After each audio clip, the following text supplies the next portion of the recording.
Yes class है ना। पहले हम लोग शब्द और पद पढ़ चुके थे। हमने आपको बताया था कि शब्द किसे कहते हैं। शब्द किसे कहते हैं? शब्द वर्णों के सार्थक मेल से जो बनता है उसको हम क्या कहते हैं? शब्द कहते हैं। हम जानते हैं कि शब्द की रचना जो है बिना वर्णों के, वर्ण यानी अक्षर, अक्षर यानी ध्वनि, ठीक है, उसके नहीं हो सकती। अगर हमारे पास वर्ण नहीं है तो हम शब्द नहीं बना सकते। शब्द क्या कर सकते हैं? नहीं बना सकते। और वर्ण है भी तो वो भी ऐसा हमको उसको सेट करना है जिसका कोई एक समूह हो और वो शब्द बने तो उसका कोई अर्थ निकले। हमें उसको उस तरह से सेट करना होता है, ठीक है। तो उसको हम क्या कहते हैं? शब्द कहते हैं। और शब्द के ही सार्थक मेल से जो वाक्य बनता है वही क्या होता है? पद होता है। दो एक अंतर है। शब्द क्या होते हैं? स्वतंत्र होते हैं।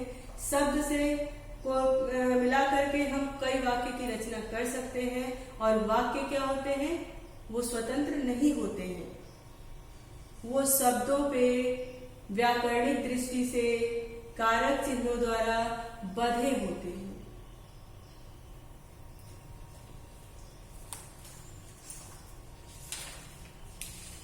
समझ में आ रहा है कि नहीं आ रहा है? हमने एक भाषा चक्र आपको लिखा करके भी दिखाया था कि भाषा क्या है? विचार की अभिव्यक्ति का माध्यम है। वाक्य क्या है? दो से अधिक पदों का जो सार्थक समूह है वो हमारा क्या है? वाक्य है, ठीक है। सुन भी रहे हो? Yes ma'am. हाँ, अब देखिए पद क्या होता है। शब्द तो हम समझ लिए कि वाक्यों के सार्थक मेल से जो बनता है उसे हम शब्द कहते हैं। अब पद किसे कहते हैं?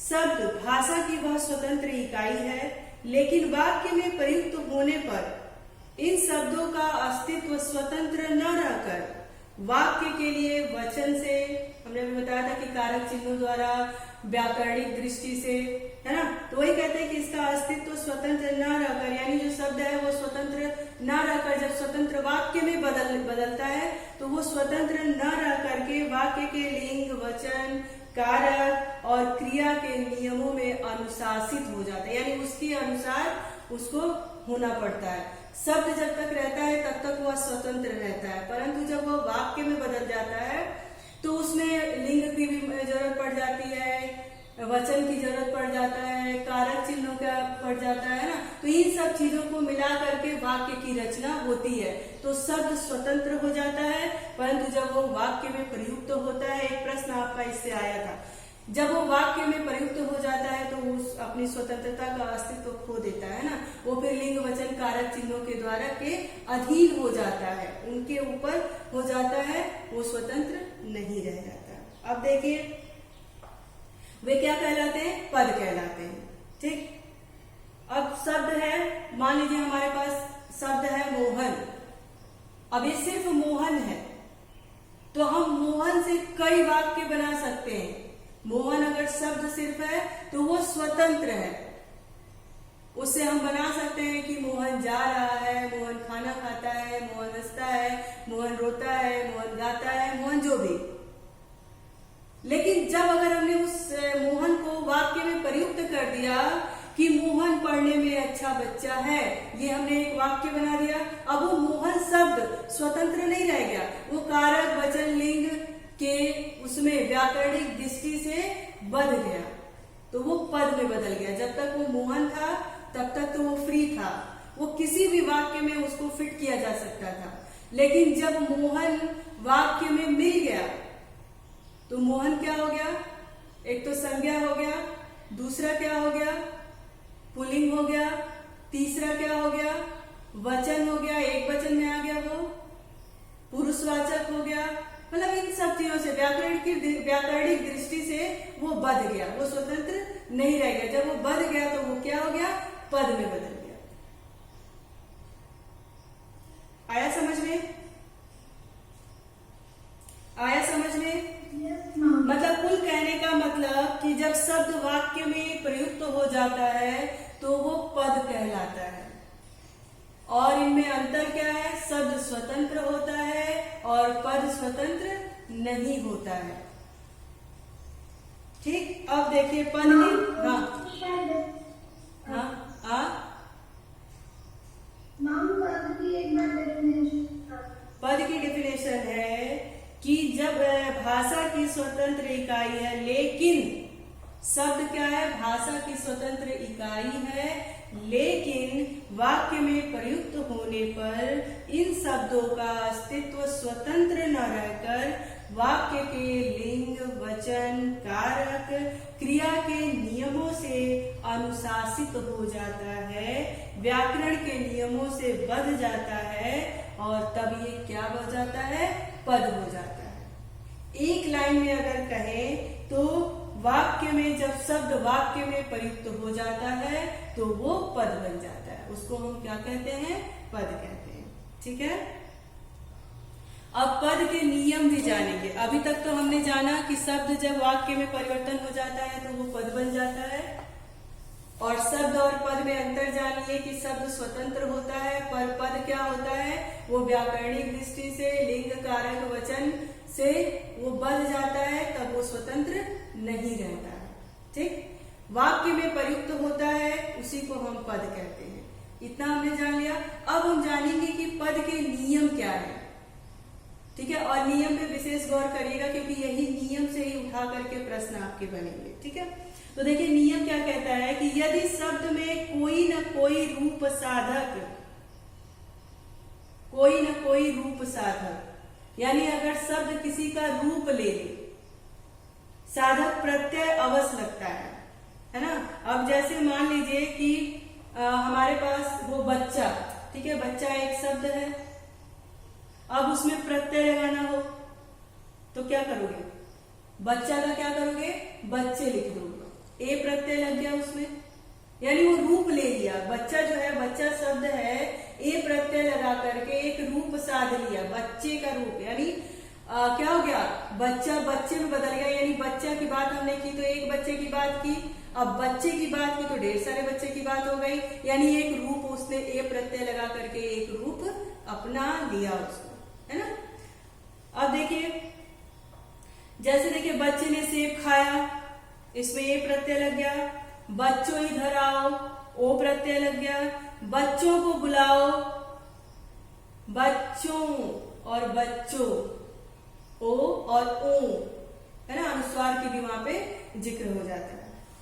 ठीक है, तो इसका आप ध्यान रखिएगा। फिर क्या होता है, कभी कभी रूप के स्तर पर प्रत्यय नहीं दिखाई देता है, रूप तो लेता है प्रत्यय का, परंतु क्या होता है, कभी कभी प्रत्यय दिखाई नहीं देता है। जैसे लड़की स्कूल जाती है,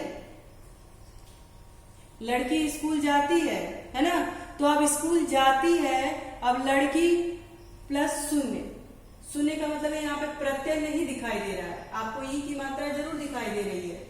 आप कहोगे कि लड़की में ई लगा है ना, लेकिन ऐसा नहीं है कि प्रत्यय है उसमें। लड़की स्कूल जाती है, अब लड़की जाती है तो हमने लड़की, एक लड़की की बात नहीं की, लड़कियां हो गया, यानी इसमें प्रत्यय नहीं दिखाई दे रहा, पर हमने सोच लिया कि लड़कियां स्कूल जाती, यानी लड़की, समस्त लड़की जाति की बात कर रहा है। ये आई बात समझ में, ये क्या कर रहा है, समस्त लड़की जाति की बात कर रहा है। यहाँ पे प्रत्यय आपको दिख नहीं रहा है, प्रत्यय शून्य है, लेकिन हम कहते ना ये लड़का, अगर हम कहते हैं ये लड़का स्कूल जा रहा है तो एक लड़के की बात हो जाती है, लड़का स्कूल जाता है, यानी लड़के सारे जो हैं वो स्कूल जाते हैं, लड़की स्कूल जाती है। अगर हमसे कोई बात इस तरह की चर्चा चले तो हम लोग कहेंगे नहीं लड़की स्कूल जाती है, यानी लड़कियां भी स्कूल जाती है। यहाँ पर प्रत्यय दिख नहीं रहा है, परंतु प्रत्यय है। हम समस्त लड़कियों की बात कर रहे हैं, लड़की जाति की बात कर रहे हैं। यहाँ पे लड़की स्कूल जाती है, हाँ लड़कियां स्कूल जाती है, तो इसमें लड़कियां होना चाहिए, पर यहाँ पे लड़कियां प्रत्यय आपको दिख नहीं रहा है, पर प्रत्यय है, क्योंकि हम महिलाओं की बात कर रहे हैं, यहाँ पे लड़कियों की बात कर रहे हैं। यहाँ पे प्रत्यय नहीं लगा है, परंतु प्रत्यय का आभास उसमें है, तो इसका भी ध्यान आप रखिएगा। इसमें कहता भी है कि कभी कभी रूप के स्तर पर प्रत्यय नहीं दिखाई देता है, ऐसी स्थिति में वहां शून्य प्रत्यय मान लिया जाता है, प्रत्यय है, पर हम उसको क्या करते हैं, मान लेते हैं। जैसे आप अंग्रेजी के वर्ड में, अंग्रेजी का जब शब्द आप कोई पढ़ते हो तो उसमें कोई कोई अल्फाबेट जो होता है आप उसको क्या कहते हो, साइलेंट कर देते हो, करते हो। वो अल्फाबेट स्पेलिंग हम बोलते हैं तो बोलते हैं, उच्चारण करते हैं तो वो स्पेलिंग लगता है कि है, परंतु जब उसमें लिखते हैं तो वो क्या होता है, वो साइलेंट होता है। होता है, आपने अंग्रेजी के ग्रामर में पढ़ा होगा, बोलिए अंशिता। yes, हाँ ऋषभ, होता है ना अंग्रेजी की जब वोकैबुलरी आप पढ़ते हो, कोई शब्द जब ऐसे पढ़ते हो तो आपको कोई कोई जो अल्फाबेट होता है वो आप कहते हो कि इसमें ये साइलेंट है, इसमें एस साइलेंट है। ठीक उसी तरह से इसमें प्रत्यय है परंतु प्रत्यय को इसमें शून्य माना जा रहा है, तो इसका ये मतलब नहीं कि इसमें प्रत्यय नहीं लगा है, पर प्रत्यय क्या है, साइलेंट है। कहीं कहीं पे होता है, ज्यादातर नहीं होता है। अब देखिए दूसरा नियम क्या कहता है, दूसरा नियम कहता है कि वाक्य में जब शब्द प्रयुक्त होता है, कह रहा है कि वाक्य में जब शब्द प्रयुक्त होता है तब वह वाक्य के नियमों में बंध जाता है। शब्द से ही तो वाक्य बनेगा ना, तो वाक्य के अंदर शब्दों की ही तो रचना होगी, शब्द ही तो डाले जाएंगे। तो वो कह रहा है कि शब्द में जब वाक्य में जब शब्द प्रयुक्त होता है, भाई बिना शब्द के वाक्य बन नहीं सकता, तो उन वाक्यों में हम शब्द से ही उस वाक्य को बनाते हैं।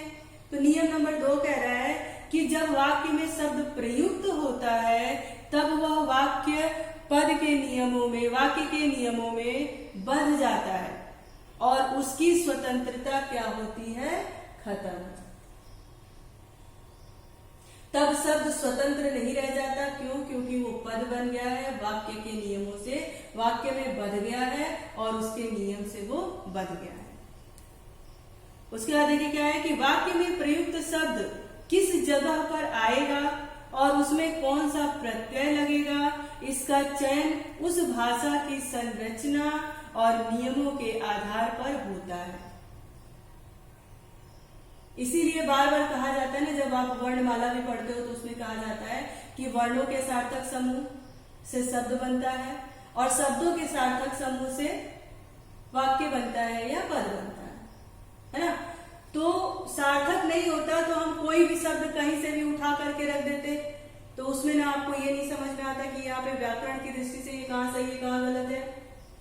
उसमें ये नहीं समझ में आता है कि यहाँ पे कौन एक वचन की बात की गई है, स्त्रीलिंग की बात की गई है कि पुल्लिंग की बात की गई है, ये नहीं समझ में। हाँ बताओ। वाक्य और पद में अंतर क्या है? बेटा दोनों एक ही है। ठीक है। हाँ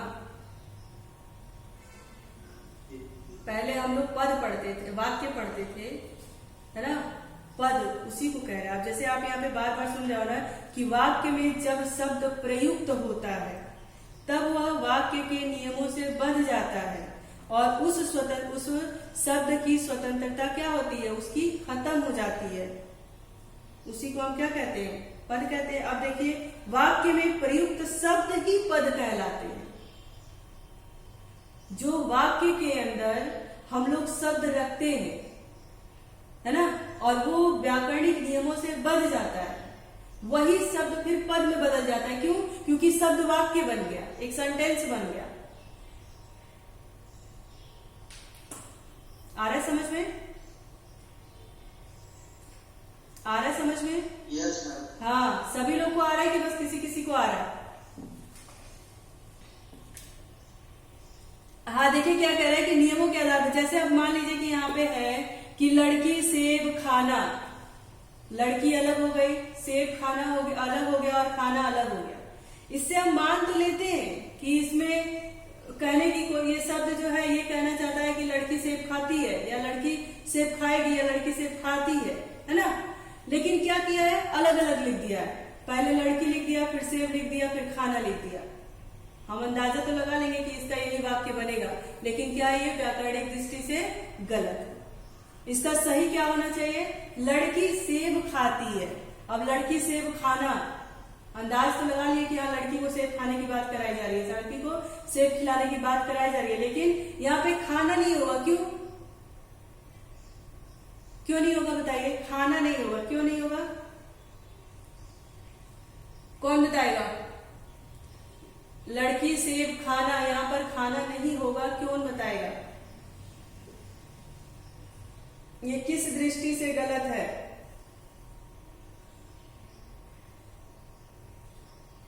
दिव्या सिंह, राज्यवर्धन, कौन बोलेगा? अंशिता श्रीवास्तव, अंशिता, हाँ ऋषभ, खाना पुलिंग है।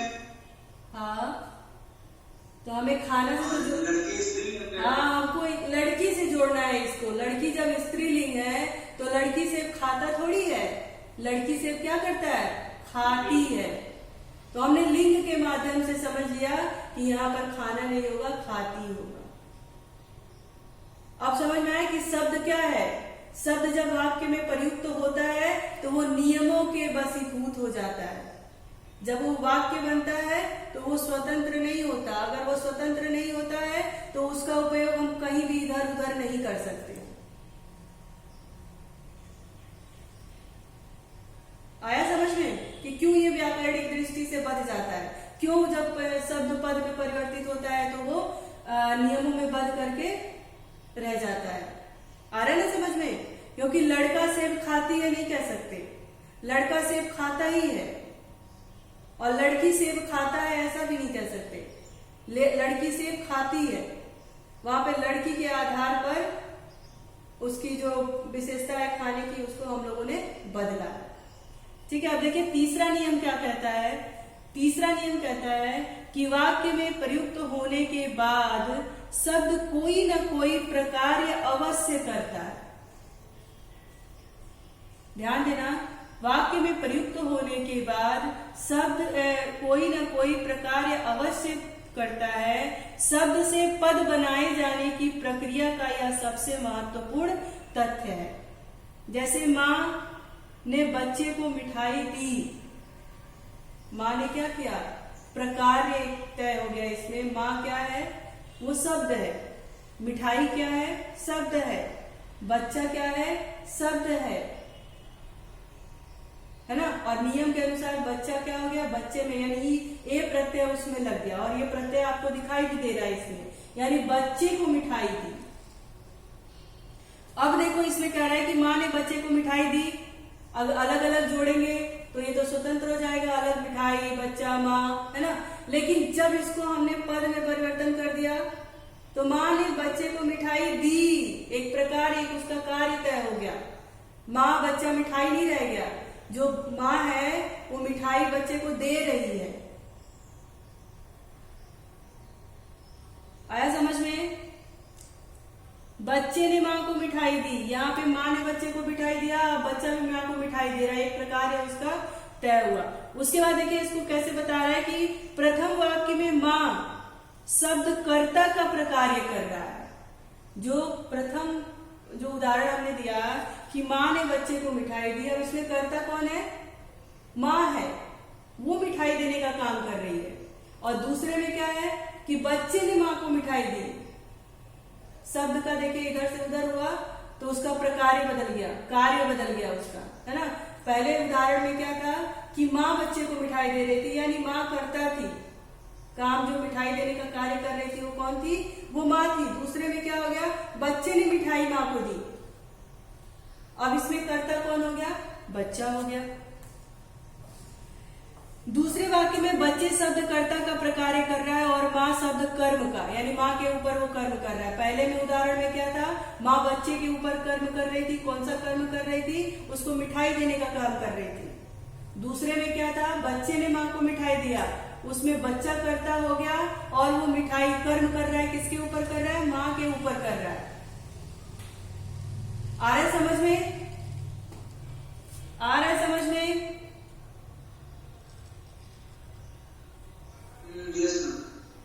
ओके, हर्ष मिश्रा, हर्ष मिश्रा,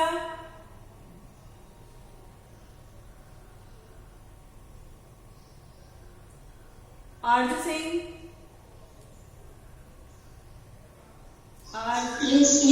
समझ में आ रहा बेटा?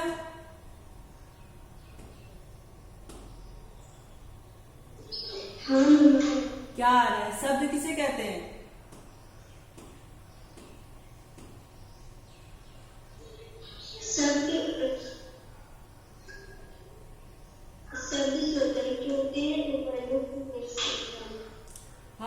स्वतंत्र होते हैं। ये तो हमने अंतर पूछ लिया ना, लेकिन हमने पूछा शब्द कहते किसे किसे हैं।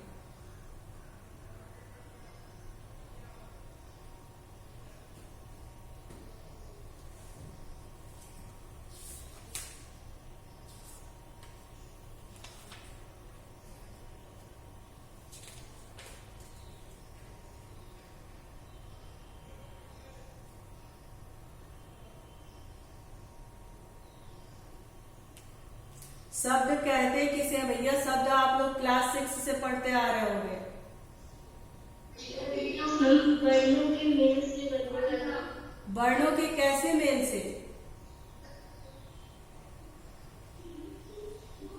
सार्थक। हाँ, वर्णों के कैसे मेल से? वर्णों के सार्थक मेल से, जो एक अर्थ प्रकट करता हो उसको हम कहते हैं शब्द। और पद किसे कहते हैं? पद किसे कहते हैं?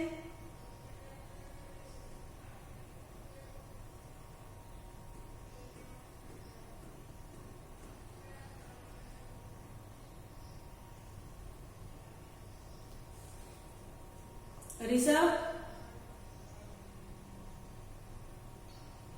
Yes ma'am. पद किसे कहते हैं?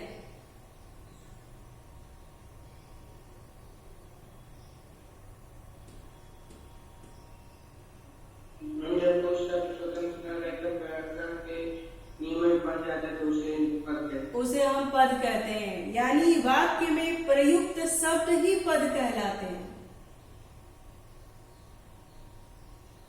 पद कोई पूछे कि पद किसे कहते हैं, तो आप एक लाइन में बताओगे कि वाक्य में जो प्रयुक्त शब्द होते हैं उसी को हम पद कहते हैं।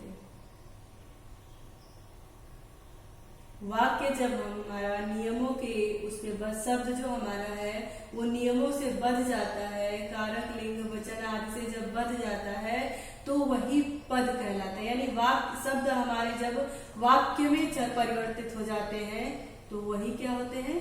पद कहलाते हैं। आ रहा है समझ में? आप वही लिखेंगे। अगर मान लीजिए सीधा सा क्वेश्चन हो कि शब्द किसे कहते हैं, तो शब्द किसे कहते हैं? वर्णों के सार्थक मेल कोई जिसका कोई एक अर्थ स्पष्ट हो उसको हम शब्द कहते हैं। वाक्य किसे कहते हैं? पद किसे कहते हैं? वाक्य में जब शब्द प्रयुक्त हो, यानी जब कोई वाक्य बनता है और शब्दों से ही वाक्य बनता है उसी को हम पद कहते हैं। शब्द के दो भेद होते हैं प्रयोग के आधार पे। कौन कौन से होते हैं? एक विकारी शब्द होता है